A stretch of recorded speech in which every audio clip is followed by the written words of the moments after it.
this virtual event, part of the finale of this year's Swindon Spring Festival. And it's called An Evening with Sara-Jane and Steve, in which they will recite mischievous poems and others, and may also ask one another tricky questions. Now, the former has form in Swindon and knows how to wow us. She's done that before.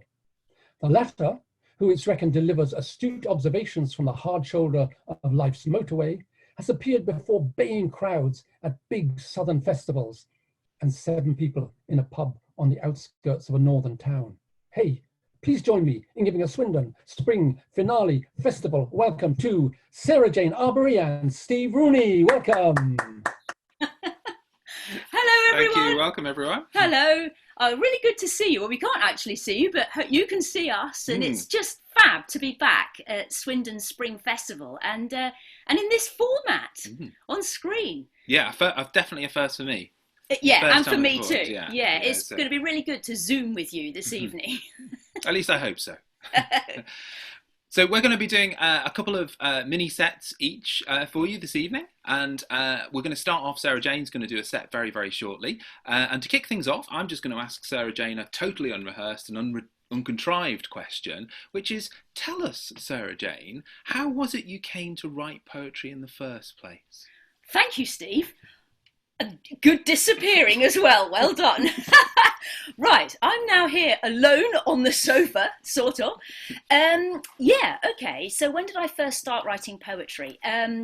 No, I didn't know you were going to ask me that question, Steve, but I will answer it because right here I have my very first ever poem I ever wrote in my entire life. Now, this book, Sarah's Poems, is very precious to me. It really is. And it was something my mum found in the loft at their house. And these are full of my poems that I wrote when I was really small, about 6 or 7 years old, with illustrations. And I don't think really there's many people that can say they actually own the first poem they ever wrote in their life. So I'm going to share this with you now because it just seems fitting that I'm just going to start right at the very beginning. And so this poem is called Tufty's Adventure, and it was about a little red squirrel called Tufty. And there was a club that you could join, the Tufty Club, which I did, and I had a little packed lunchbox and a thermos and a badge and all this sort of thing. And Tufty had lots of woodland friends. And what Tufty would do is he would teach children how to be safe when crossing the road and all this sort of thing. So this is called Tufty's Adventure, and I must have really liked Tufty because I wrote a poem about him as my first one. So here we go, everyone. Tufty ran out of the gate. Hurry up, or you will be late. A dog came running by, barking at a newborn fly. That is my favourite line that I think I've ever written in my entire life. And it has a tick, which I'm really proud of. Then running by came a mouse. The mouse lived in Tufty's house. Then a fairy came on a deer's back. He saw a man with a sack. It was the postman, and he was getting some suntan. And there is my picture of said fairy on deer's back. And so that is my first ever poem. So I can answer you, Steve, by saying that's where it all started. Thanks, Steve. Thanks. Yeah, hopefully it went uphill from then on. But I think really when I first started writing poetry, seriously really, was when I moved to Bristol.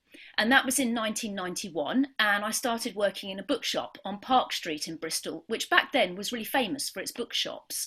There aren't any there now on Park Street, but back then there was quite a few. And what I used to do was I used to write very short little poems because I was really interested in wordplay and punning. And so I used to write these little short poems on paper bags in the shop. And then customers would buy a book, I'd put it in their paper bag, and then they'd go home and suddenly they'd read this little poem, you know. And I kind of thought that was my way of getting my unpublished oeuvre out into the world. So I'll just share a couple of those with you now. So here's one called Short Fashion Statement. I dress to please you by wearing a skirt around the issue. Now there's thoughts there, ladies and gentlemen. You need to think about that a little bit, and then meaning will seep in. Here's another one. Crossed wires. We are equal, she says, as she sits by the phone, night after night, willing him to phone and say something equally as phony.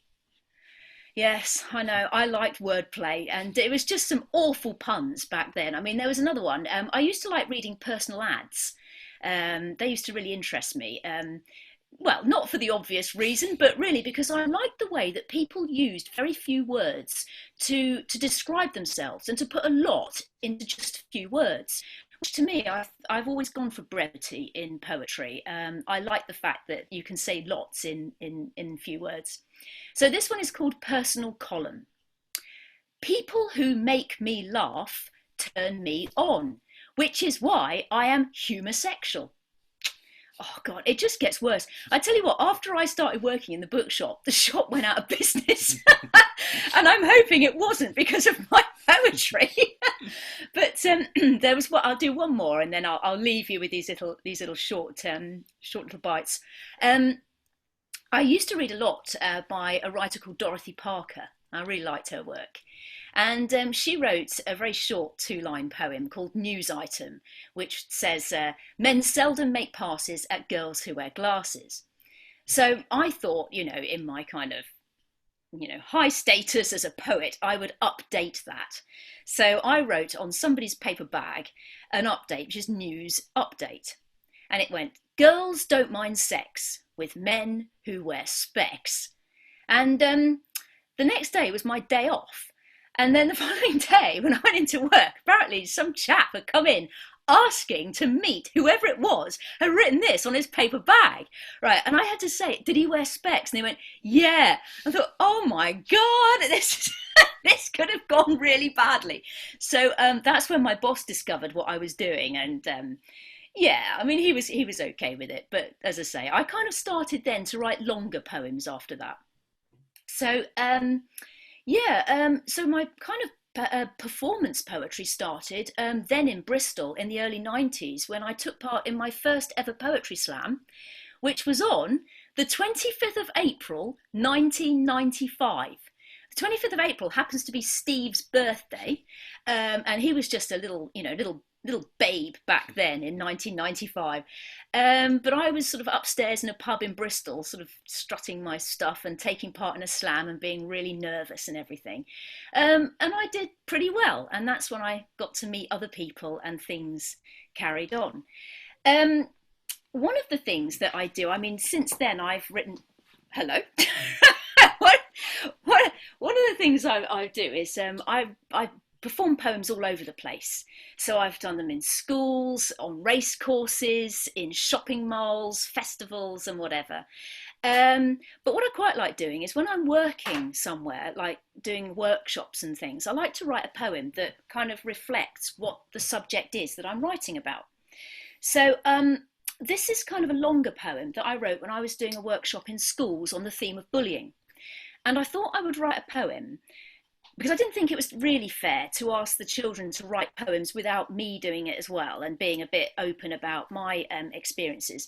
So I wrote this poem loosely based on an experience I had at school. And in order for it to make sense, you need to know something about me, which is quite personal, which is I can't see out of one of my eyes, this one.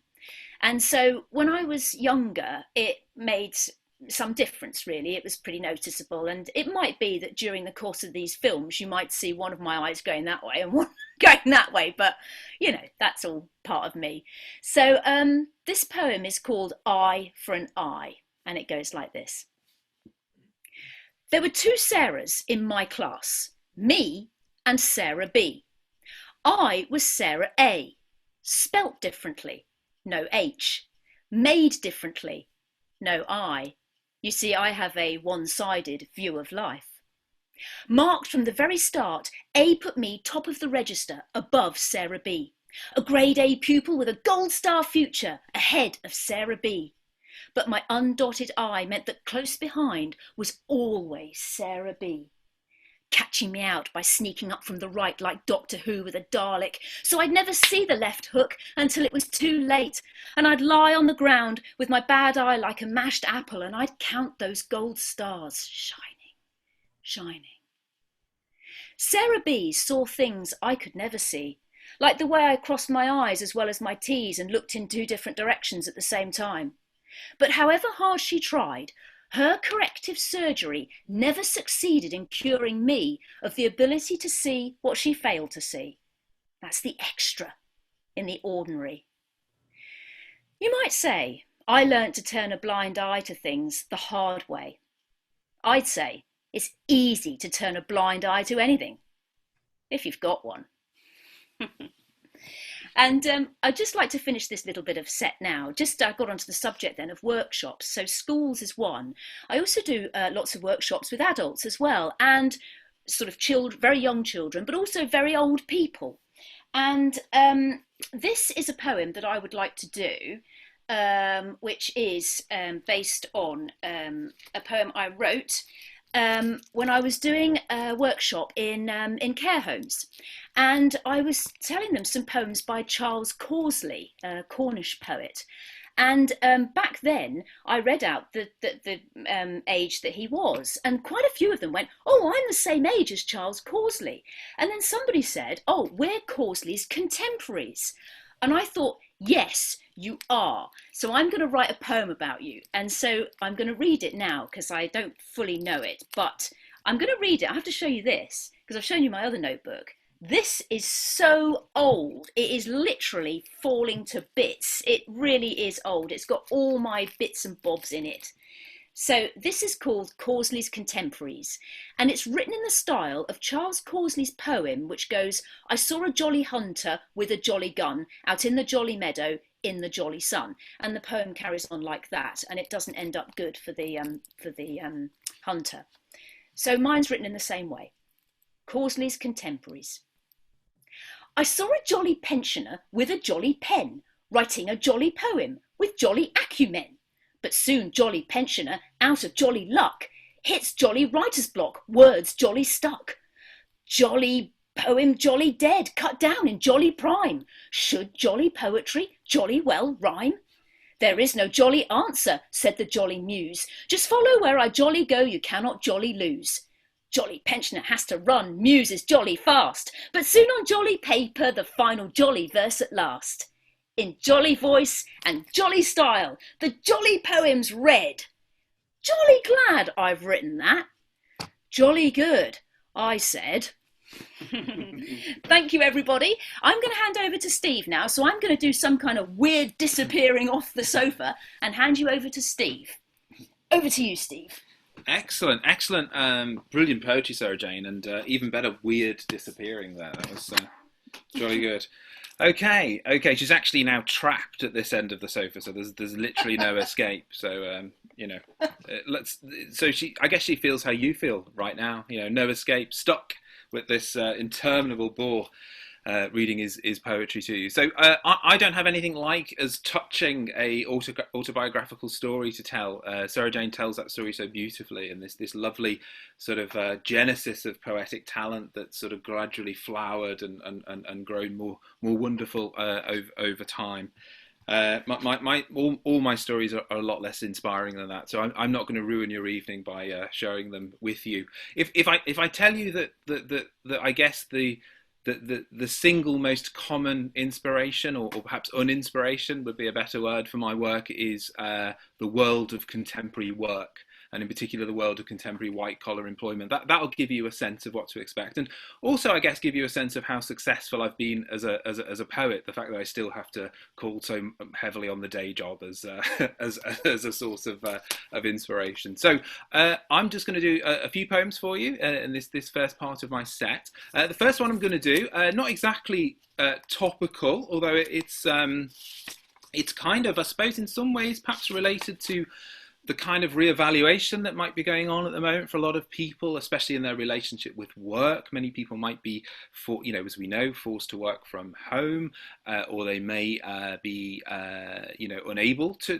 do their jobs at the moment, and that might be causing all sorts of challenges. But perhaps also something of a reevaluation of their relationship with work. And this is probably quite a flippant poem in the circumstances that I did quite a few years ago now, and its title comes from what's become a somewhat pejorative term that I'm sure you've heard, called man flu, which is this scandalous belittling of the experience of feeling somewhat under the weather. So it's that notion of feeling sufficiently under the weather to justify not going into work, but maybe not so under the weather that you can't at least enjoy in part the experience of not being at work. I should hasten to add, actually, in case my employers should see this, I do very much value and love my my job. So please do bear in mind the poetic license that is being taken here. So this is called man flu. I'm sitting in my armchair, swirling between sips, a small medicinal measure of cognac. It's the middle of the afternoon, in the middle of the week, in the middle of November. A mid-afternoon, mid-November rain shower is dashing the Velux windows above my head. Bessie Smith is singing "Send Me to the Electric Chair." Not the cheeriest of sentiments, admittedly, but when she sings, even the prospect of imminent state-sponsored death comes somehow with a seductive smile on its face. In half an hour, on ITV3, Columbo is on. It's the one where Johnny Cash plays a TV evangelist who arranges for his wife to die in a plane crash. Today, I should be in work. Right now, I should be in a meeting. I phoned in sick. I've never felt better. Okay. So I'm now going to move on. This was a poem produced, I guess, in a different world. This was the 10th of March, 2020. If you can cast your mind back to that bizarre sort of pre-lockdown world that we used to inhabit. And it was kind of, again, sort of the words more uninspired than inspired, I guess. It was a headline in the Guardian newspaper, and the headline was, "Should the taxpayer continue to fund free school meals?" And I saw this headline and I gazed at it for some time. I couldn't bring myself to proceed and read what horrors may follow such a headline. And I thought, I can't really respond to this in my own voice. It'll just descend into some sort of dreadful, angry communist rant. So I thought, I can't do that. So I'm going to have to respond to it as somebody else. So this is called "Lines Upon Reading the Guardian newspaper headline, Should the Taxpayer Continue to Fund Free School Meals?" Tuesday, the 10th of March, 2020. When, while breakfasting in our second home in the Lizard, I read a recent Guardian newspaper headline, "Should taxpayers fund free school meals?" why, I very nearly broke wind with excitement. "At last," I cried to my wife, who was, of course, immediately attentive, keen to know the source of my agitation, and clearly eager for me to expand upon it at length. "At last," I repeated, "a newspaper with the courage to ask the urgent questions, the questions that really matter right now. And I don't wish to make this all about me, but if I may, just for a moment, make this all about me, I speak as someone doubly victimised by this national child feeding scandal. And as not only must I endure the indignity of knowing that my own modest hedge fund manager's salary and bonuses are squandered on a policy that wouldn't look out of place in North Korea or the former Soviet Union or Sweden, but in addition to this, the very thought of even a single hungry child being fed induces within me such violent feelings of ill-being that I'm regularly forced to skip meals myself. And how on earth did this once great nation, become so beguiled by these filching juveniles, sucking ravenously on the public teat, never once, I'll wager, stopping to ask themselves just who's paying for it all? And so I'd like to express my heartfelt gratitude to the Guardian newspaper for their sheer journalistic bravery in raising such a question of vital national import. I, for one, and those like me, shall forever be in their debt. Okay. So I think you probably heard the undercurrent of an angry communist rant going on somewhere in within that. Okay, so I'm gonna finish my first sort of mini set for you. Back to the wonderful world of work. This is a poem. I don't know if there are people out there who enjoy fancy dress. I'm not one of those. This is not really a poem about fancy dress. It's more a poem that takes the notion of fancy dress into its title and not a great deal further. Here we go. Halloween fancy dress. We're getting ready for a fancy dress party for Halloween. The theme, according to the invitation, is early 21st century public service back office administration hub, post-away day social gathering. I look over to her as she puts the finishing touches to her costume. You look really sexy in your lanyard, I tell her. The gold lettering on emerald green background really brings out your eyes. Thanks, she says. You don't look too bad yourself. And that tear-stained staff well-being pamphlet on mindfulness-based strategies for resilience in the contemporary workplace is a real stroke of genius. Thanks, I say back. But we'd better get a move on, I guess. The invitation said 7:30 sharp. We arrive to find not very many fellow revellers, sitting silently and several seats apart, sipping insufficiently chilled Pinot Grigio from plastic cups, or munching on palm-held piles of Pringles. A rolling PowerPoint show displays inspirational quotations from the likes of Nelson Mandela, Martin Luther King, and Malala Yousafzai.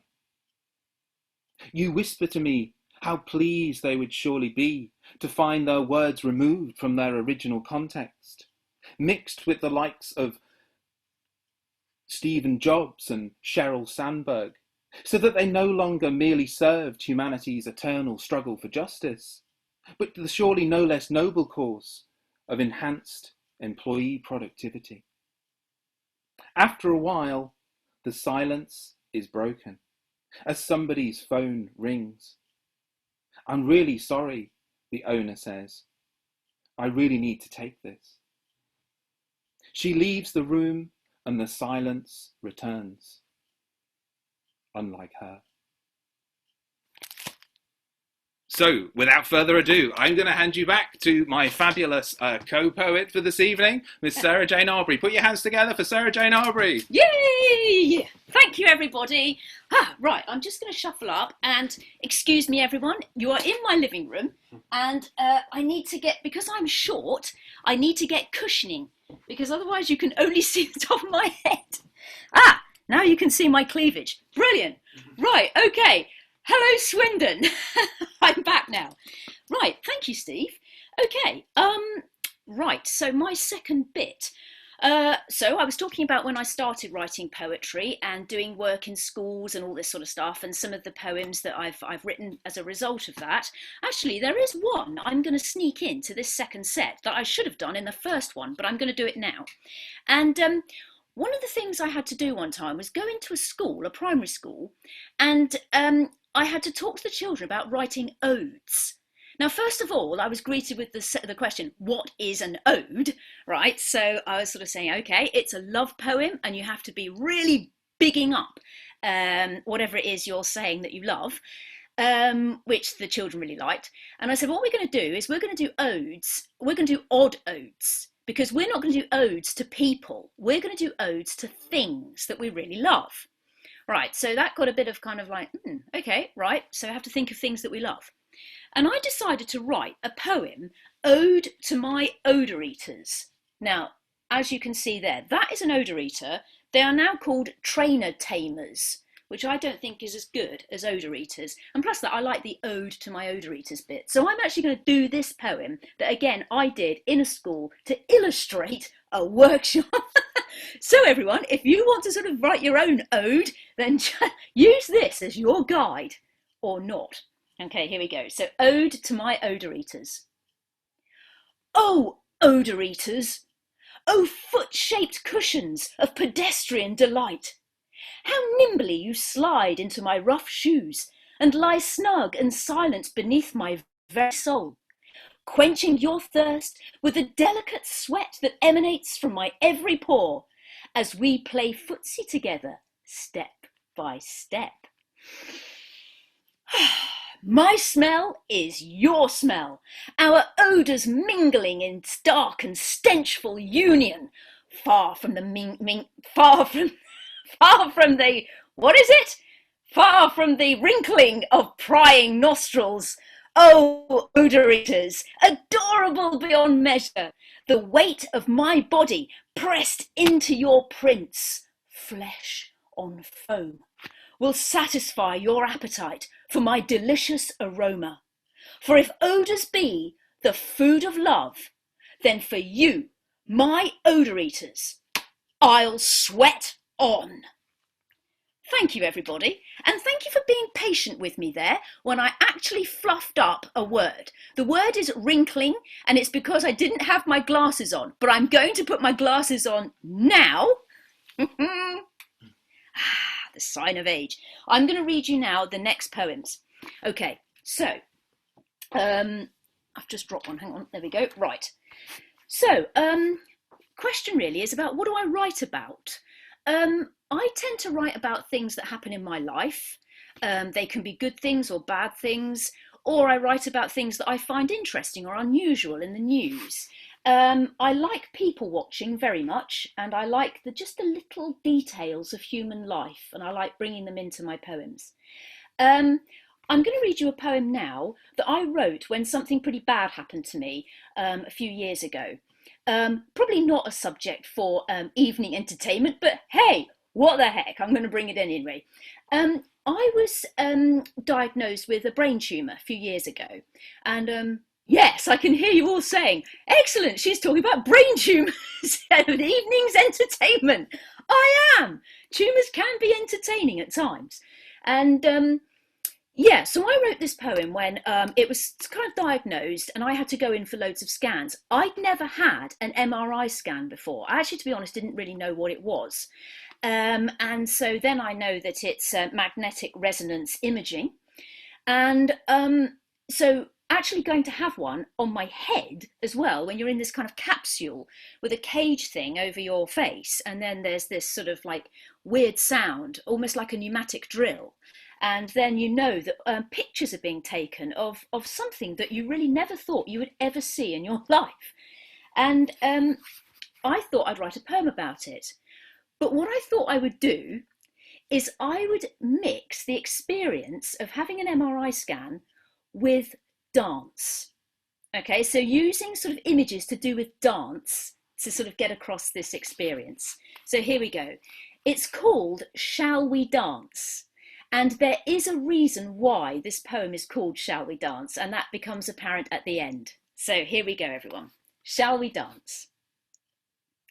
I have already shuffled steps with a stranger on my way here. We both moved to the left, then the right, until one of us yielded and we managed to do-si-do past each other and carry on walking down the street. At the reception desk, fingertips touch as she hands me a consent form to fill in. A graceful movement I mirror when I take it. My pen tangos across the paper, fills in boxes with a flourish of ticks and high kicks. Are you wearing any metal? No. Jewellery, belts, bra straps? No. Do you have any shrapnel in your body? Pacemakers, plates, nuts, bolts, pins?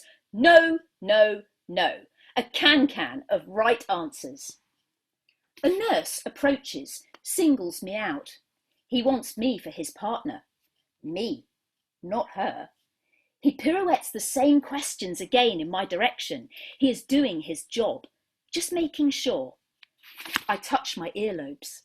No, I definitely haven't worn the earrings I was given years ago in Aberystwyth. The nurse quick steps down the corridor. I am still his partner. I follow his lead, move robotically towards the scanner and lie down. He positions my head. I shut my eyes. Wait for invisibility to jitterbug into my brain. Draw pictures of how it all works or doesn't work. I am clamped, can only boogie in my mind. I think about you, all the things we do. And then the name of the five-a-side football team you played against last week jumps into my mind. They were called Shall We Dance? Classic. They wiped the floor with your side, the strollers. We laughed then. I want to laugh now. Instead, can only feel an untraceable smile smooch seductively across the thin wooden boards of my lips. Okay, yes, I like writing commission poems. I think they're interesting when somebody gives you a subject to write about, and then you kind of have to sort of think about what you're going to do. And so I'm going to read this one now. This was a commission from an organisation called Poetry on Loan. And the theme was Onwards, Upwards, Freedom. And I'm going to read this now because I think it might be actually quite pertinent to the situation we're all in now, really. I wrote this poem after climbing Sugarloaf Hill just outside Abergavenny, which is quite a climb. And I was quite proud when I'd done it. And it's called Incline. And I'd just like to say that the poem was selected to go on little postcards like this in libraries in the Midlands. So here we go, Incline. There's something about climbing a hill, feeling your feet place themselves one after the other on terra firma, while underneath the planet spins almost out of control, a spindle-thin slip from the dark. It's about slopes and gradients, the angle between land and body, the incline. Keep going. The reward is out of breath and waiting for you, I promise. Look, a view to lean into, a thrill so beautiful it can only be reached by lone struggle, the effort and tread of your sweat. Up here, standing on top of your life, with solid earth below, endless space above, you are free to face a wind clap of opposites, soaring gravity, complex simplicity, and the uplift of hill after hill, roof after roof, stepping towards the frame of the world. Okay, now before I hand back to Steve, I'm just going to do a couple more now. Not commissions as such, but these were poems that I wrote for submission to an anthology that was going to be put together about poems on the theme of adverts. And what happened is that you were given subjects to write about. And so I'm just going to read two poems here. So treat this as an advert break in a kind of weird TV style sort of situation that we're in at the moment. So these poems, I have to say, did not make it into the anthology. They were not selected. So you could argue that these poems are rejects, but I don't care. They're not rejects, and I'm going to read them out now. So here we go. This is a little advert break before handing back to Steve. So this first one, I was given the theme Fairy Liquid. So here we go. And the poems all had to be 10 lines long, so really short little snippy ones. Okay, here we go. This is called Hands That Do Dishes. Her baby eyes, bubbles of wonder, mouth trying to froth forth a lather of newly learned words, her skin as soft as her mummy's hands after she's done the washing up, using mild green fairy liquid. Her mind yet to form the opinion that the reason why Daddy's hands feel rougher is because he isn't tied to the same kitchen sink drama. And here's my second one, little advert poem here. And it's about Hovis. Can you remember that Hovis loaf hoving into view in your minds? So Hovis, here we go. The north of England has never seemed so northern as when it was filmed in Dorset. Quaint cottages, cobbled streets, and a boy on a bike, pushing against adversity with his heavy burden of perfectly rounded loaves, weighed down with wheat germ and condemned to labour to the forever after whistled strains of Dvorak's Symphony No. 9, until his daily bread has been delivered and he is free to freewheel back down the stony path of righteousness to begin the whole process again, proving that given the right economic circumstances, a flat cap and a slice of freshly baked bread and butter, nostalgia is as good for you today as it's always been. Thank you, everybody. Excellent. I'm going to hand you back now to Steve, who's going to magically appear on the sofa while I zoom this way. Bye. Okay. Hello again. Hello again. Yeah. Sara-Jane said, magically appear on the sofa. Hang on. Let me get rid of my cushions. Yeah. Do move the cushions, Sara-Jane. I'm feeling somewhat crowded here by the cushions. I'll just pack you into the corner of the sofa. Thank you ever so much, Sara-Jane. That was wonderful, fantastic. Thank you, thanks so much. It feels almost like a form of abuse to have to follow such a beautiful set with my second offering of this evening. I've just got a couple of poems for you to close off this section of the cabaret. And the first one I'm going to do for you is I wrote this for my dad a number of years ago for Father's Day, and I wrote it and sent it to him. And in typically repressed father and son fashion, we've tacitly agreed never to speak of it ever again. But I sent it to him, and it sort of captured a lot of the I suppose what kind of my relationship with my dad had meant to me growing up, that I never really got to say while I was growing up. So I didn't really have the language then to be able to say it. And I don't know if there's anyone out there watching who's a white van driver.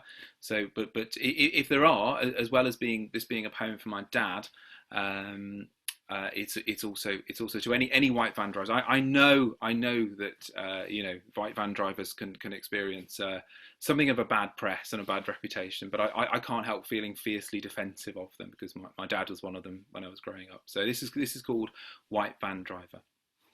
I'm just going to take another sip of water before I start, and then I'll probably need to go to the loo or something during the poem. But anyway, here goes.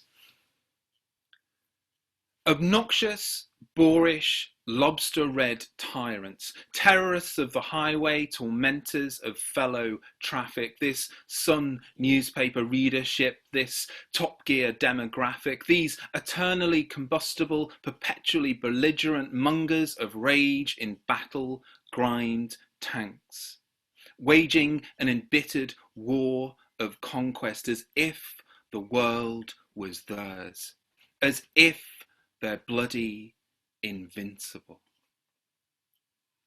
But whenever I see one of these ominous vehicles and the maligned men who drive them, I'm 11 years old again, a troubled pupil in secondary school with a report card and a welfare officer and what the psychologist Mrs. Poole describes as anxiety issues. And I'm staring from the window of the second floor maths room at the transit parked on the street below. It sits there conspicuous, incongruously scaled, dwarfing its diminutive school-run neighbours. The driver, having knocked off early on a Friday, has arrived a quarter of an hour before home time, and as he awaits me, I await the bell. Imagine the journey ahead as familiar as the smell of scaffolding joints and flasked weak tea. As I approach, a grin of greeting gathers me in. As I take my seat, a stinging strike to the thigh heralds the question, "All right, Roch," which is short for rocket, which he's never explained, and which he calls me still, often in public. And meaning it, I reply, "All right, Dad." And that's all this white van driver needs to hear as he manoeuvres our battle grind tank into gear and we set off together for home. It's 20 minutes door to door, and for 20 minutes it's as if the world is ours, as if I'm bloody invincible. So there you go. All white van drivers, that was for you. I should probably add a note of clarification there in case my dad ever sees this. I mentioned Sun newspaper readership there. That would almost definitely not, well, no, not almost definitely, absolutely definitely not include my dad. You might have heard a slight trace of Scouse accent finding its way into one of the lines there, because I grew up in Liverpool, or spent the sort of earlier part of my childhood in Liverpool. So as Billy Bragg once sang, "Scousers don't buy the Sun." so yeah. Anyway, so I'm gonna close now. My second set. This is a poem back again. If not to the world of work, to some of the I suppose the language of work. And a particular kind of language, a particular kind of sort of professional managerialist language that's come to sort of inhabit and contaminate, you could say, the way in which we talk to one another. So I wanted to imagine what it would be like if this language became properly hegemonic. So it wasn't just the sort of thing we read in reports and mission statements. It became the way in which we actually conducted our personal lives. And so I came up with this poem. It's called Love in a Time of Managerial Professionalism. Oh, Karen, lovely, lovely Karen, beautiful, bounteous, crisp-bloused Karen. I've watched you, Karen. I've seen you in action. I've seen the professional manner with which you handle colleagues and clients. I've witnessed firsthand your tireless commitment to optimum efficiency and world-class customer service. And I've seen the way you manage your team, Karen, how they respond positively to your results-driven leadership style. And I've seen enough to convince me that when it comes to sex, Karen, then you, like me, believe that the principles that underpin business and organizational progress and success are as relevant to the bedroom as they are to the boardroom. That's why I'm proposing, Karen, that you and I become sexual partners, operating within a cohabitational context at some point in the short to medium term. Imagine it. With our combined sex ability, we could build a truly magnificent operation, founded on the twin tenets of shared responsibility for the present and a clearly articulated vision of the future. Together we'll pilot and develop a dynamic range of leading-edge consensual activities, all with high-level satisfactionality. These will include, of course, full penetrative modes of interaction, but be supplemented also by an equally strong and innovative range of exercises in oral and manual manipulation. We'll leave nothing to chance. Using tried and tested project management tools, our every erotic liaison will be meticulously planned and implemented,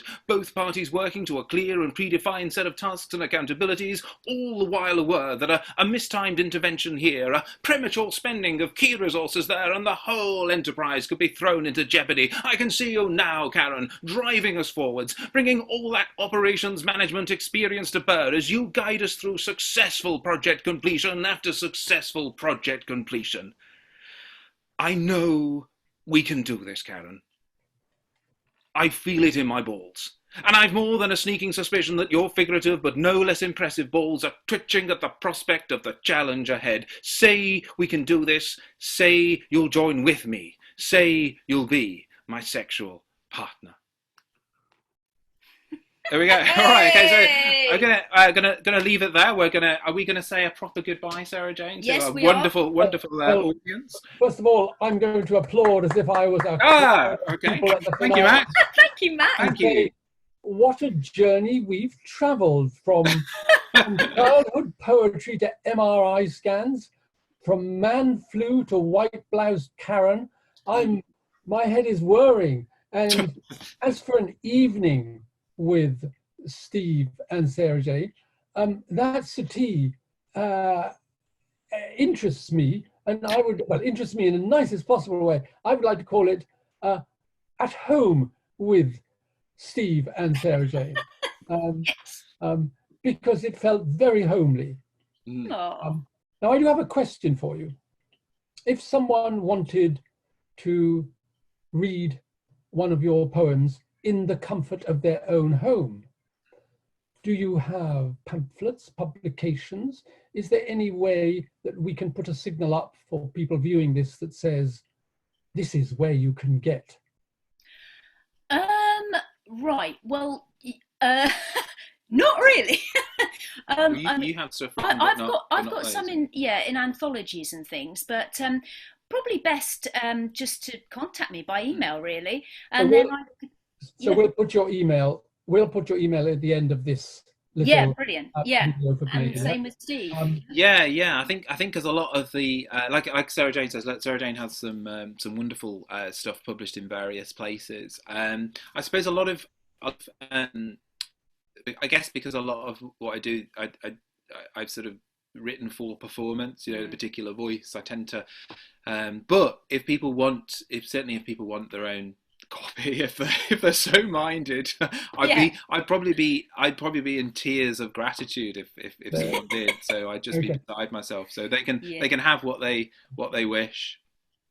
So we can get them via Sara-Jane's email, which we'll put at the end. Thank you both very much for coming to our virtual finale. Everyone at home watching, thank you very much. There's a couple more things to come in the finale, in the virtual finale this evening. We hope you enjoy them. But most of all, a Swindon Spring Festival finale. Thank you to Steve Rooney and Sara-Jane Arbury. Thank you very much and goodbye. Thank you so much. Bye. Thank you. Bye-bye. Thank Enjoy the rest you. of the show.